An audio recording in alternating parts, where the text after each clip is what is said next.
চট্টগ্রামে ঘটে যাওয়া একটি বাস্তব ঘটনা থেকে অনুপ্রাণিত হয়ে নির্মাতা রায়হান খান নির্মাণ করেছেন তার প্রথম সিনেমা ট্রাইব্যুনাল।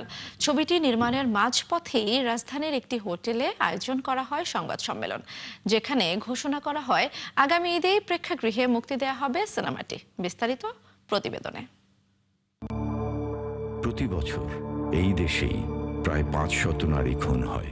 নারী নির্যাতন, বিচার প্রক্রিয়ার দীর্ঘসূত্রিতা আর ন্যায় বিচারের জন্য নীরব লড়াই, এই সবকিছুকে কেন্দ্র করেই নির্মিত হয়েছে ট্রাইব্যুনালের গল্প।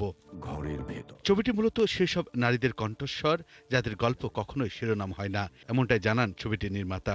এই ছবিটার সবচেয়ে বড় পাওয়ারফুল জায়গা হচ্ছে আপনারা এক একটা পর্যায়ে 15 মিনিট পর পর এক একজন ক্যারেক্টারের সাথে একটা জার্নি করবেন এবং সেই ক্যারেক্টারকে নিয়ে ঘুরপাক খাবেন এবং ফিল করবেন এই ক্যারেক্টারটা কোনো ঝামেলা করছে, এই ক্যারেক্টার কোনো প্রবলেম আছে, এই ক্যারেক্টার অন্য কিছু, যার ফলে এমন একটি চরিত্র এই গল্পে নাই যে একটু লেস ইম্পর্টেন্ট। সিনেমাটি নিয়ে আয়োজিত সংবাদ সম্মেলনে জানানো হয়, চট্টগ্রামে ঘটে যাওয়া এক বাস্তব ঘটনার চিত্র তুলে ধরা হবে সিনেমাটিতে।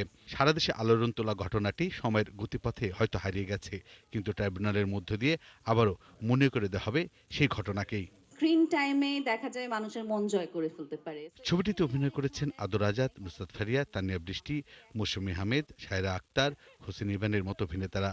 গল্পটা শোনার সাথে সাথে হ্যাঁ বলেছি, কারণ ফিল্মে এর থেকে ভালো গল্পে আমি আসলে নিজেকে দেখতে চাই না। গল্পের জায়গা থেকে it's a very nice story, যেটা আমি প্রথমবার গিয়ে আমি মানে খুব ইন্টারেস্টিং লেগেছে যে বাংলাদেশে এই ধরনের কাজ নর্মালি হয় না।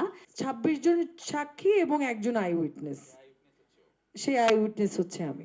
এক কথায় শেষ। এর মধ্যে শুরু হয়েছে সিনেমাটির শুটিং, তবে ট্রাইব্যুনালের মুক্তির ঘোষণা রয়েছে আগামী বছরের ঈদুল ফিতরেই। আদালতের নীরব ফাইলে ধুলো পড়া কেস নম্বরে একটার পর একটা তারিখে। বুলবুল আহমেদ জয়, ৭১, ঢাকা।